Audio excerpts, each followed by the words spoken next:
जिला स्तरीय समवाय सप्ताह पालन 71तम निखिल भारत समवाय सप्ताह पालन अवसर में कलाहांडी जिला स्तरीय कार्यक्रम आज स्थानीय टाउन हॉल ठारे गिरीश चंद्र बेहेरा सभापति भवानीपाटना केंद्र समवाय बैंक पौरोहित महासमारोह पालन हो जाए।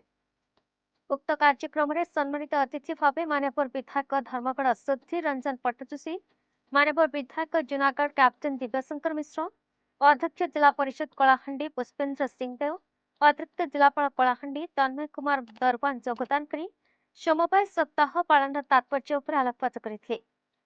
समवाय सप्ताह पालन अवसर अनुष्ठित विद्यालय महाविद्यालय स्तरीय प्रबंध वक्तृत्व प्रतियोगिता तृतीय प्रतियोगी मानक अतिथि मानक द्वारा पुरस्कार प्रदान करा जायथिला। उपनिबंधक समवाय समिति कलाहांडी प्रमोद कुमार साहू स्वागत भाषण प्रदान करथिले। कार्यक्रम में सहकारी निबंधक भवानीपाटना और धर्मगढ़ मधुसूदन मेहर, थियोफिल सबर तथा जिला समवाय समीक्षा अधिकारी विश्वमोहन रथ योगदान करथिले।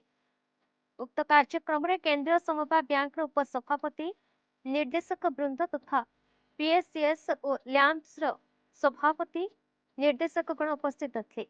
विभिन्न गणमाध्यम प्रतिनिधि, समवाय विभाग अवसरप्राप्त कर्मचारी, जिलार बुद्धिजीवी उपस्थित थे।